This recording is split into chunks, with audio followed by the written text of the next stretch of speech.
today we're here with the authors Dr. Tine Köhler, Rumyantseva, and Catherine Welch from the article Qualitative Restudies, Research Designs for Theorizing, published in the January 2025 issue of Organizational Research Methods Journal. Tina, Maria, and Catherine, welcome and thank you for being here. Thanks for having us. For our interview today, we'll talk about the background story of the paper, such as the author's motivation and review process, as well as their further thoughts on how to take this research forward. To start us off, can you all give us a brief highlight of your article and how this article can help scholars in their research? Sure, thanks a lot, Chi. So I might start us off with one of the purposes of our article. The replication debate has been going on in our field for quite a while, but mainly dominated by the quantitative side of things. And so that's created some confusion over time in terms of what the qualitative side would have to say with regards to replication or the idea of re-examining, re-evaluating something, an original piece of research. And so we felt the need that we need to actually create almost an idea of what the qualitative side would have to say about re-examinations. So we, after a lot of literature research, came up with the idea of restudies. And it's not actually that it's something that we invented. We actually gathered that from a lot of other disciplines. So restudies is essential, or a restudy is an empirical study that follows up on an original piece of work, and it's designed to provide a systematic comparison between that original piece of work.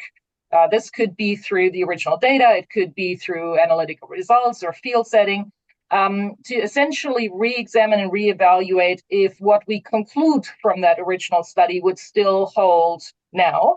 So if there are any changes that we need to make to our conceptualization, if we can essentially reconfirm some of the findings that we saw before and the conclusions that we derive from it. So it's a chance for us to reevaluate and potentially also re-theorize. And that makes the restudy concept actually quite different from the replication concept in the sense that it is there to facilitate a revision also and a re-theorizing of the kinds of things that we think we know in the field. So that's kind of, I guess, the first part of our paper, where we create a real vocabulary and a definition around what restudies actually are and their role within the scientific knowledge generation process. I might hand it over to Maria. Go ahead, Maria, talk us through the designs. Yeah. Look, it's a good starting point here. Before we went to really design the typology of restudies, we had a strong motivation for our own experience. So a couple of years before we started working on this paper, Catherine and I worked on a different paper, an empirical paper, which we struggled to define in terms of methodology. So ultimately, it became a restudy, which was published in JIPS in 2023.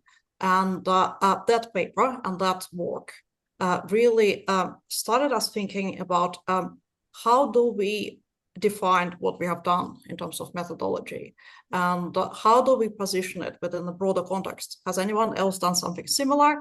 How our steps? So it both helped us to kind of formalize this process, but also try to think what is the methodology, what have we done in this study? And ultimately, we were able to find quite a few studies in this space, but they were not really enough classified. And that was another motivation for us to come up with the typology of designs. One of those is a restudy, as we have done, but there were at least 3 others that we were able to identify. And anyone who would like to read more about this can go back to our paper and have a proper look at that. And also reach out to us. I believe to Catherine to discuss how to actually do this type of study. Yeah, thank you, Maria. So the last part of the paper is a bit of a how-to. Tina mentioned that one of the features of a restudy is that you do a systematic comparison between the original study and the one that you're undertaking. And so we step through the process of doing that, right from selecting the case to restudy and seeing that there is a need and convincing you and others there is a need to do so, to thinking about the theoretical purpose. Are you challenging the original study and its theoretical conclusions? Are you reconstructing it? Are you looking at the same data or the same field site using a different lens? And we go through the various steps of doing one, really drawing out what the difference is between this sort of study compared to the typical case study that we all know. And what couple of the things that you have to think about include what sort of relationship are you going to have with the original research team, the original participants, how are you going to be using the original data, if at all, and the same with the analysis, and how are you going to deal with the fact that this comparison means that you are looking at two different time periods, the time period in which you're doing the study and that of the original study. So what you're trying to do is set up a generative dialogue between these two studies as part of your research. Yes, thank you all for sharing the highlights of this paper. And I'm very excited to learn more about its background story and the process of how this paper come to the published version. And I know that Maria touched on the motivation of this paper, but can you all elaborate on what motivated you to study the topic and work on this paper? So I think there might actually be two independent motivations, because so as Maria told, I kind of part of that story. So maybe you continue or elaborate a little bit on your side of things with the GIBS study, and then I'll add mine, because I think we came together from two different angles. So Maria, maybe elaborate a little bit more on your background story, and then I add mine. Yeah, thanks, Tine. So again, as mentioned, in our study, we were trying to actually articulate what we were trying also to find similar studies in our field or in related fields to understand what are the precedents. And we were surprised to see quite a number of scholars doing similar work, but using very different vocabulary. And also, there were similar there were slight differences in how this type of research was done. And again, as Catherine and Tine have already mentioned, there were different objectives, there were different steps taken, slightly different ways of organizing it. So that really started us off looking at how can we first unify the vocabulary, also understand the different approaches to typology, which we have already mentioned, but also understand the tools that can be used, right? And really start understanding how the previous original study can interact with the new study and what can be done through these interactions. So what are the different designs there? What are the objectives and what can be achieved? And ultimately, and through this work, we thought that, well, it can be differently organized, but all of the studies, they help refine theory, they help go back and understand better either previous context, reinterpret not an existing context, and ultimately,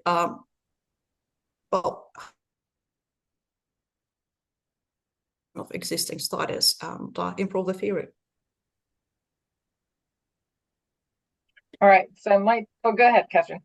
Yeah, one thing that I would say, and this I think will be a lead in to Tina, what you're going to describe, is that a challenge we had was, are we going to call this empirical study that we did, are we going to call that a qualitative replication or not? And we deliberated over that for a considerable period of time, because it was replicating a previous study. So what we did in our empirical study is that we went back and we re-examined the data and analysis where we could get access to data, and analysis of previous studies as they were then written up in a publication. So we were mainly looking at published work and the data and the analysis that was available there. But we also had access to additional sources. And so that was our study. And what name are we going to put on it? And the reason why qualitative replication was for us problematic is that, of course, people have very strict associations when it comes to the word replication. And that is the quantitative form of replication. And we were not doing a replication in the quantitative style. So we were very worried that if we called it that, if we called it a qualitative replication, even though we had qualified it with qualitative, that reviewers would completely misunderstand what it was that we were trying to do. So in the end, we didn't go with that, but it meant that we had to go on the hunt for some alternative way to name it. And I think that's probably a way to lead into, Tina, your experience when it comes to the replication debate. Sure. Yeah, so I came at this because essentially I've been publishing on the quantitative replication side for a little while. And when my co-author on that side of things, Jose Cortina, and I were working on our paper in the journal Management, we did similar things. So we had to define really what replication is, because the debate was so unstructured, and the word replication was used for so many different things, with different ideas of what is necessary to consider it a replication. And we had a specific focus on really introducing constructive replications into the debate. So the kinds of replication that you plan to really answer questions of where differences in findings coming from, not just, do we find the same thing, yes or no, but really to think strategically about how would you design a study that actually allows you to say something about why you find something in one case and not find it in the other. And so for me, as we were writing that paper on quantitative replication, I actually started reading quite a bit of qualitative arguments, because, in qualitative, you actually do think a lot more about systematic designs and like systematic data collections to help you look at the same phenomenon from lots of different angles, to be able to ask questions. Well, why do I see a phenomenon here but not there? What does create, this particular emergence of a phenomenon here but not there? And so I wanted to actually incorporate that into our journal Management paper, but in the end we took that all out because got to focus papers, and reviewers often basically say, why is this all here? This is, and so I think at some point I approached Catherine and said, look, I have all this stuff. I always wanted to write a paper on qualitative replication, or the qualitative side of the replication debate. And I want to do this with you. And I guess Catherine was working with Maria at the same time on this JIPS paper. And so, our ways kind of, I guess, came together at the right time for having those two debates. And then essentially, yes, so we followed a similar structure, and we got to define the terms first. We got to come up with some sort of typology here, and really delineate what those designs are, so that we can tell people how to actually do those studies. So it's very much an ORM paper in that sense. It's a very pragmatic paper in the sense that people should be able to do a restudy after they read the paper. Yes, thank you all for sharing the motivation behind this paper. And it was a very interesting process of redefining what restudies, retheorizing looks like. And following up with that, can you share with the audience some interesting background stories in the review process? Well, I guess it was a typical ORM experience in that every single aspect of the paper was probed in the course of the review. So really, if you look through every single section of the paper, it was worked and reworked several times during the course of the review process. I guess we can go into a bit more detail, but some things I recall that we worked on quite a lot was, of course, the typology. So whenever you propose a typology, you can be sure that you're going to get a lot of questions about it. And we certainly did. So can you clearly differentiate the different terms in the typology, the different types of restudies in our case? Being able to be very, very specific about what they are and what they are not, and how best to compare them. That was one aspect. Another one, given that this was an ORM paper, you won't be surprised to hear, the reviewers really pressed us on our methodology, because we have in the paper a literature review, and of course, how did we go about it? And we can perhaps talk a bit more about that separately. But this means we had to have a methodology for the literature review. And so we had a lot of questions around that. And then when it came to the final process, that we were trying to specify for any type of restudy, how do you go about it? And again, as you can imagine, with ORM reviewers, we got a lot of questions about that too. This is very, very important for ORM readers, because by the end of the paper, they should be confident that, okay, I understand the issues, I understand the process that I would go through, and I'm a bit more confident that I could do one of these myself. Yeah, I think one of the other things that was somewhat surprising to me, I guess, when we came from the very first draft to the first revision, was that, given the background story we just told you, we actually had quite a bit of information in our first draft around, settling that qualitative contribution into the existing quantitative replication debate. So we had a long section about how qualitative restudies and reexaminations and the philosophy we wanted to set this in kind of is different from quantitative replication strategies. So we had a very detailed comparison, with all the goals of quantitative replication and the comparison to qualitative.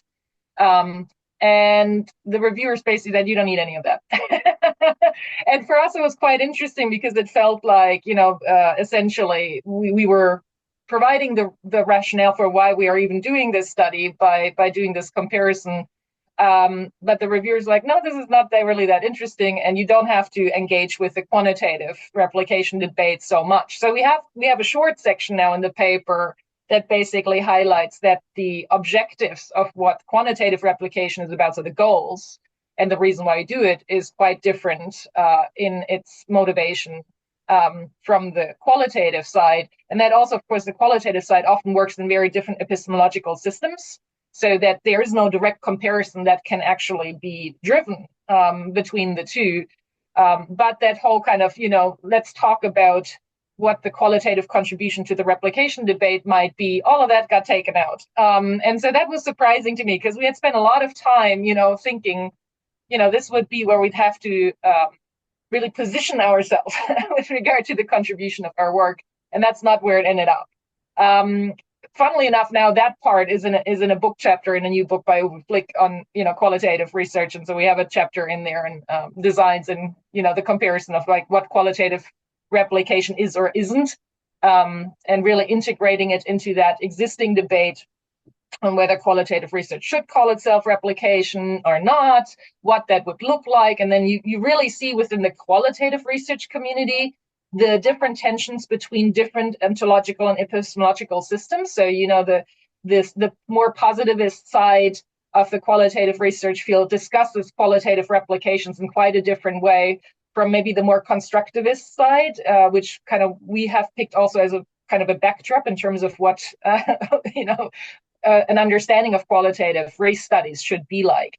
And so that in itself is actually quite an interesting way of looking at the purpose of re-looking at something, at, never taking the first conclusion as the final answer, but really to keep going back to a phenomenon, keep going back to an explanation, and keep doubting that original rationale by, looking at potentially more data, or by looking at the old data and just rethinking what else could be an explanation for what's going on. And I think that's inherently very qualitative in terms of research philosophy, on the kind of social constructivist critical, but also the interpretivist side, that kind of constantly reevaluating, reasoning in a way, retheorizing. So we kind of formulate it as retheorizing in the paper. But yes, we had some of that debate within the team. Should we call this qualitative replication or not? And we thrashed around quite a bit on that one. And we went and asked various colleagues, should we call it qualitative replication, or should we call it by some other different term in order to recognize that this sort of study is going to be very, very different to its quantitative counterpart. And in the end, we went for a different term. I'm still not sure whether that was the right thing to do or not, but that's what we did. But Maria, you worked very hard, I know, on answering reviewer comments on our integrative review. So you probably want to say a few words about that. Yeah, well, actually, I wanted to come back to your point about not every part of the paper being probed by the reviewers.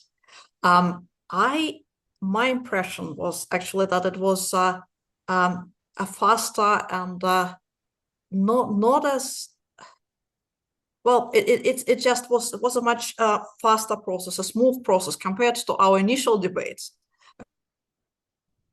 around how do we go about paper. What do we put in it? And I thought that having the team of people who are familiar with both qualitative and quantitative methods, and Tine taking both hats, but mostly quantitative and a little bit more critical, that was a really good starting point for us. It took us quite a lot of time just to go through all these discussions initially, to make sure that we are on the same page, that we are also that we understand how this big massive amount of variations in how you can go about restudy in qualitative research, how this can be perceived by quantitative researchers. So we in these debates, we are trying to take different hats, trying to understand, so what does it mean, not just from our very comfortable perspective of how we do qualitative research for a long time, but if people with different backgrounds are looking at it. We're also looking at, we're trying to understand how could a junior academics or PhD students also find this helpful. So trying all these different perspectives took a really long time. As you see, we had many debates, as we also have now in the process. And I think by the time we submitted it to ORM, we actually were pretty confident. And the whole process, yes, we were probed on every bit, but we actually had good answers by then. Yes, thank you all for providing insights into the review process. And I really appreciate how Catherine mentioned the kind of like the nature of typology research, what are the criticisms that authors might face, and Tine elaborating on the process of the review, and also how you really like prepare for like that section, but then it turns out that it might not be as important. But I'm glad you were able to repurpose that into a book chapter. And also Maria provided insights into the rigorous process before submitting the paper, how the debates going on in your team, and that's really like prepare for a good and confident answers to reviewers' feedback. So I really appreciate those insights. And from your perspective and experience, and also through the literature review process, what are your evaluation on the research around restudies in qualitative research, retheorizing and restudy in qualitative research? What do you think are the current state of research right now in management, and also, I guess, in other discipline, as well as this is an integrative review? Well, I would say, so I'll start, and I know Catherine Curley will add to that too. Um, so we've really kind of, I guess, put a pin on the map really with the paper, because the restudies and also reexaminations weren't really discussed in our field, but they're being discussed and have been discussed quite a bit outside in other discipline areas. So of course, we have historical studies within business and management research, and they've been doing different forms of restudies for a long time. And you also find them, in legal studies, you find them in all sorts of other places, which we actually in the paper had to draw on all of those different literatures to come up with the concept. But so we've now kind of put the pin to create even a language around restudies and what restudies are and what the different designs are and why you even do them. But what has always been interesting to us is, as we were going through this process, we talked to a number of different people, and there had been restudies going on in the field already, so empirical studies that were comparative pieces to an original piece of work. But people didn't have the language to name them, like what Catherine and Maria talked about earlier with their own piece. Like, what do we even call this, right? And so now that we're talking to people, our paper is actually being used because it creates for them a framework that they can use to frame their study and the purpose of their study. So that's kind of, I think, now where we see the work slowly starting to get used. But we also have some plans on really kind of creating a bit more of an initiative around that, a bit more of a debate around that, because I think our field in management studies needs to actually discuss this a whole lot more, this idea of revision, this idea of reevaluation, and not just, coming up with a theory at point one, and then all the efforts are to reconfirm rather than question. And so that's really, I think, where we want to push that a little bit more. Yeah. So just to add to that, as Tina was saying, what was really curious for us is other disciplines, say sociology, have had a really lively discussion about how to go about these forms of studies. So there you can find methodological guidance. So if you want to go about doing such studies, you have got some precedent, but you also have some methodological literature as well. In management, as Tina said, we have had these studies before, but they're not very visible because coming back to the issue of the name, what are you going to call them? And what we found is that that authors were using a whole variety of different terms, some very inventive ones, but there was no consistency. So our literature review was actually quite challenging, that we couldn't put in a search term and just go for it. Because there weren't keywords, and this is the whole point. Management has lacked keywords for this. And this is why we felt that terminology, vocabulary, was such an important starting point, because we can identify now what prior studies have been, and also we can now explain to reviewers, explain to readers what it is we're trying to do when we undertake these sorts of studies. So it's not that these types of studies were completely absent. but they were certainly very difficult to do because of this context. And so we're hoping that will inspire people to take them on. And for people who are already doing restudies, that it'll make it a lot easier for them to get through the review process. Just adding to that point and going back to how we, to our discussions. So many of our discussions were actually about what is the terminology about? Do the words that other researchers use, do they really mean not the same thing as others researchers meaning when they use the same terminology? And often that was not the case. So sometimes the same words had different meanings for different researchers. And sometimes, as Catherine said, the application of different definitions was very creative. So each time we looked at a paper, and we use a snowballing technique at one point, because we just need to go through a lot of information from different sources, different types of studies, and try to understand what do they really mean by when they say, well, this is a restudy, this is revisit. What is it?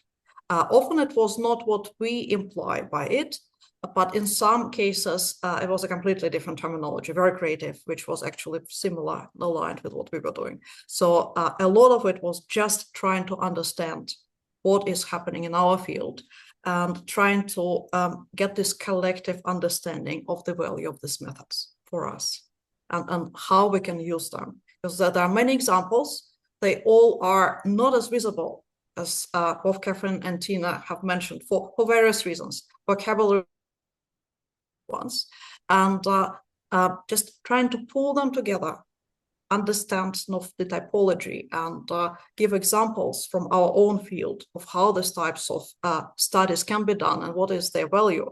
I think that was probably the key kind of outcome of our integrative analysis and many discussions that we had.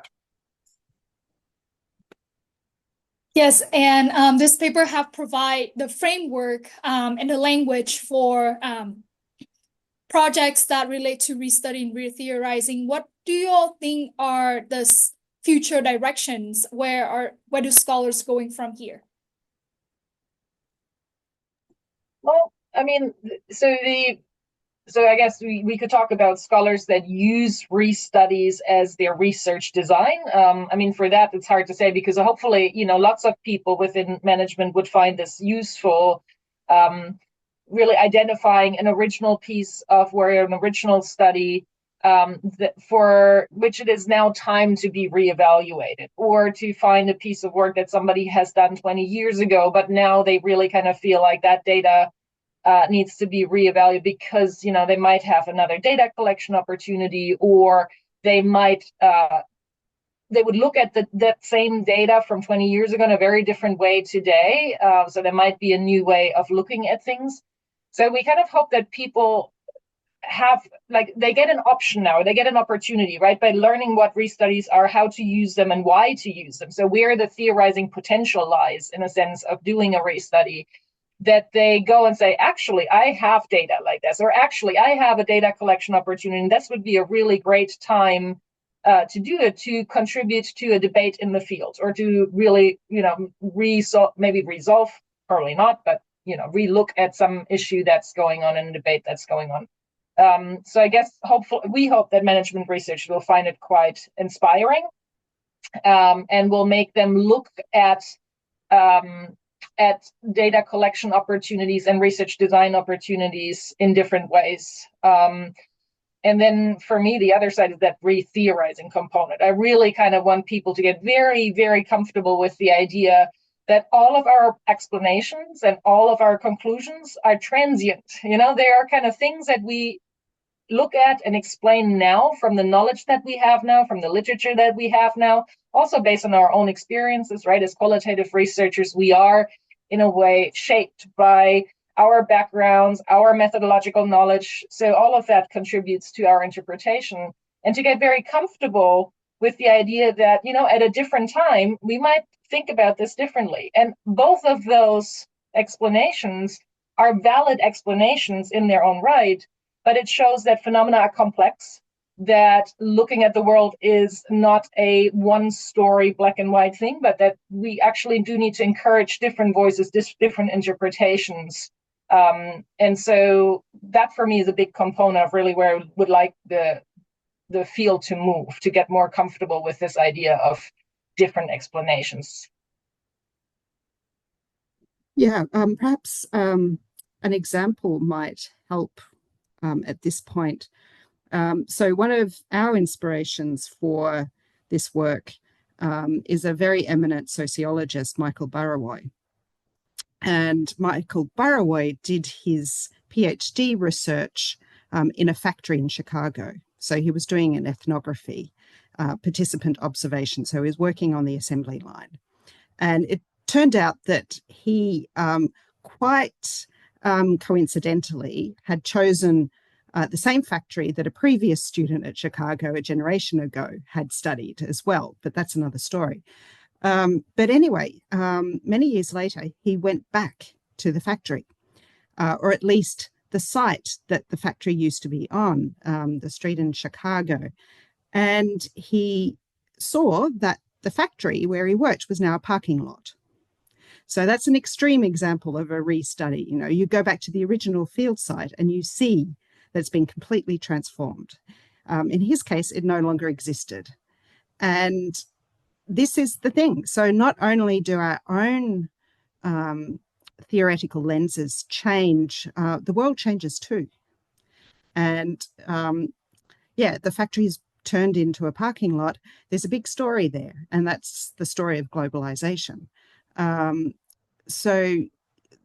idea that you're going to get stable findings in a dynamic world is problematic.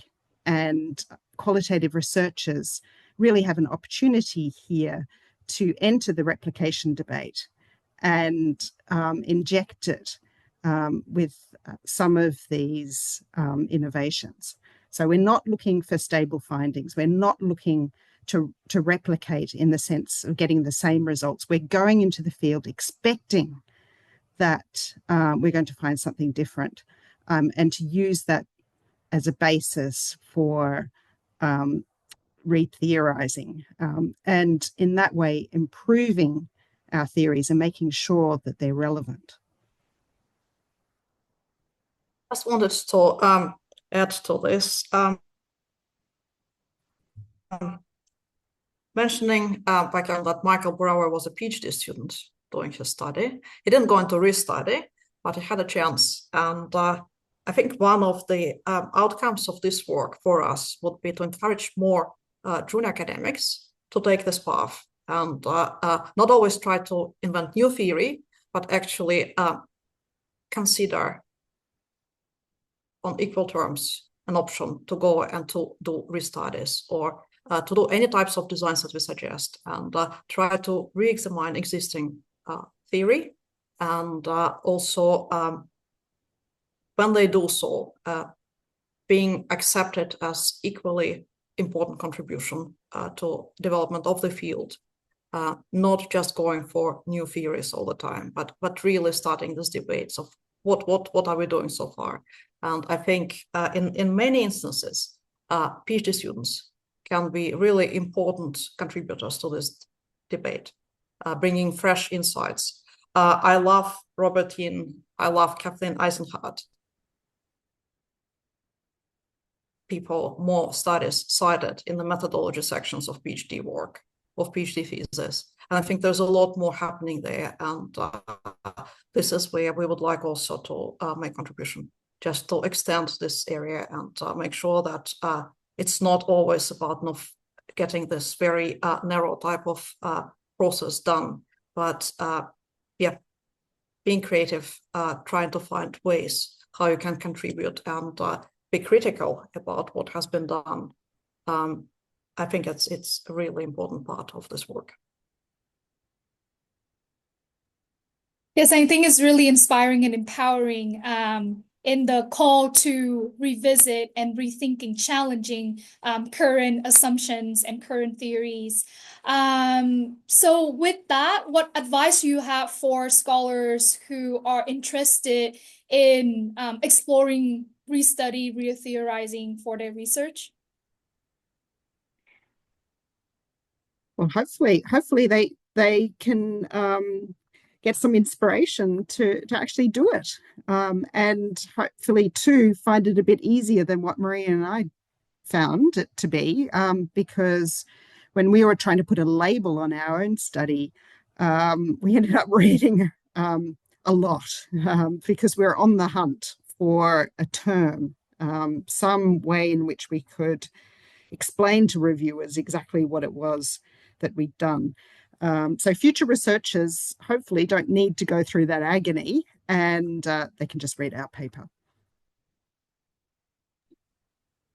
Well, for me, the other kind of advice is with a lot of qualitative research, you got to read outside just the management area. So you got to read research methods, literature, and the way that people do qualitative work elsewhere as well. So Catherine mentioned sociology earlier. We mentioned legal studies. We mentioned places like nursing, right? So all of these fields actually do fantastic qualitative work. And sometimes given, depending on the topic that we're studying, they have really good research methods advice. And so sometimes some of those nuggets of wisdom sit elsewhere. So I guess as qualitative research, we read quite a bit outside of the management discipline, both for the research methods components as well as for the substantive theorizing components. So I guess that's also, surely, Maria and Catherine read a lot of that stuff and read very widely in terms of the methods that are being used all over. So that's definitely a piece of advice that I would have. You do need to read a lot, but that's the good part. That's not a bad part. I agree with both points so far, and I hope that our paper is read and other studies, and also from related fields, are also considered here. What I would like to see happening next, and also helping others in our field, is just adding to this debate, really starting to speak about it, exchange opinions, exchange of some experiences in this area, and reach out to us. When we're here, we're very, very happy to find more studies within the space and start more conversations. And one of the projects that we are still discussing is potentially starting a special issue where other scholars in our field who may be doing similar studies will have an opportunity to also add their voices to this very important field. Thank you all for very helpful advice of first to get started.